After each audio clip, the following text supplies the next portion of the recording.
Unstoppable Happiness.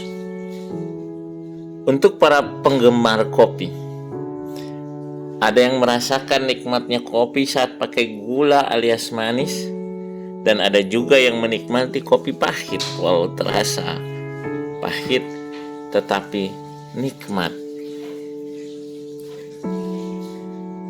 Sedahsyat apapun upaya untuk memastikan keberlanjutan kejayaan, baik itu berupa kekayaan atau harta, pangkat, jabatan atau kekuasaan, ilmu, dan berbagai keduniawian lainnya, akan selalu berhadapan dengan sunatullah pergantian atau pergiliran. Sehingga kita harus bisa memastikan bahwa keberlanjutan itu bukan pada kejayaannya, tetapi pada kebahagiaannya. Seseorang bisa pensiun atau dipensiunkan dari suatu jabatan, tapi tidak akan pernah ada yang bisa mempensiunkan kebahagiaan seseorang. Fokus kita bukan pada mempertahankan atau membuat berkelanjutan kejayaan, tapi fokus kita adalah memastikan keberlanjutan kebahagiaan. Karena kejayaan, kekuasaan, harta, ilmu akan selalu berhadapan dengan sunatullah pergiliran masa yang di dalam Al-Quran Al-Imran ayat 140.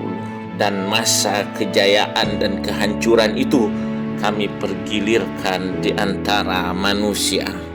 Pergiliran itu bukanlah sesuatu yang harus disesali, karena pergiliran kejayaan merupakan cerita dari keberlanjutan kebahagiaan.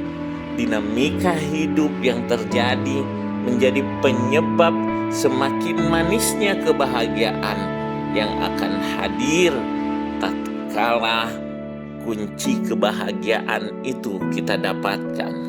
Pergiliran itu bisa menyebabkan kejayaan atau kemenangan, terpuruk atau kekalahan bisa dialami juga oleh para pengusung kebaikan.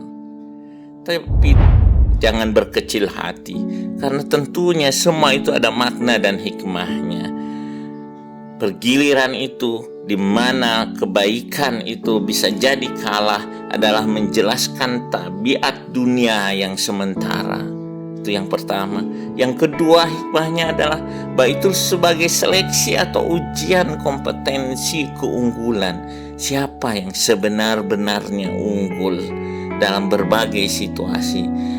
Pergiliran itu adalah ajang atau ujian pembuktian tentang kualitas daya tahan atau resiliensi, ketahanan yang memadai untuk menjamin kebaikan hidup mulia.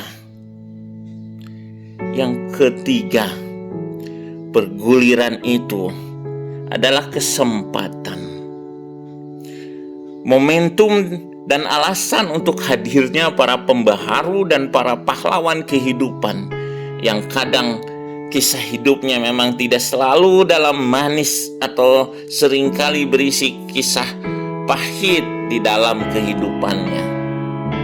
Pergiliran kejayaan juga menjadi alasan dan sebab pentingnya peran dan momen para guru spiritual untuk para pemimpin-pemimpin hebat. Di sana juga ada kesempatan untuk orang memperoleh mati syahid karena kalah, tetapi sebenarnya dia hidup. Ketika berpisah ruh dan jasadnya, maka ruh mulia tersebut akan langsung dijemput burung-burung surga.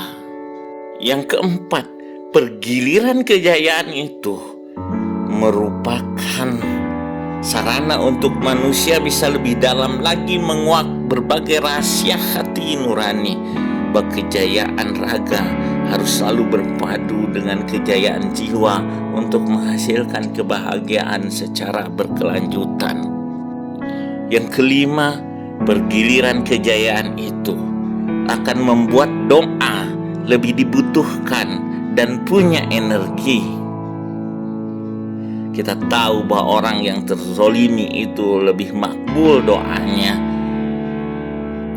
Bergiliran kejayaan membuat manusia semakin butuh dan bergantung pada Allah, sehingga dia akan memperbanyak doa-doanya.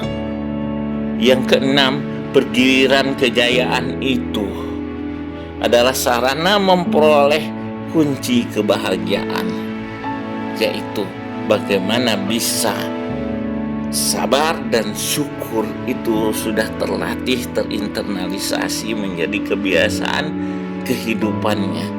Selalu hadir, sabar dan syukur dalam berbagai dinamika kehidupan. Yang ketujuh, bergiliran kejayaan itu dimaksudkan agar bisa mengendalikan diri dari apa yang disebut dari sombong dan sedih. Saat kejayaan tidak jadi sombong, saat keterpurukan tidak jadi sedih. Mereka semua akhirnya teruji, terseleksi. Situasi apapun, kebahagiaannya selalu hadir, tak pernah luntur. Makanya kejayaan itu identik dengan daya saing atau competitive advantage. Banyak orang dan organisasi, negara bahkan yang mengejar akan hal itu, dengan mengupayakan apa yang disebut dengan sustainable competitive advantage, keunggulan bersaing berkelanjutan. Tapi kesadaran akan adanya pergiliran masa kejayaan dan keterpurukan akhirnya membuat orang sadar bahwa yang dibutuhkan itu adalah sustainable happy advantage, kebahagiaan, keunggulan kebahagiaan yang berkelanjutan. Selamat berbahagia dalam situasi apapun.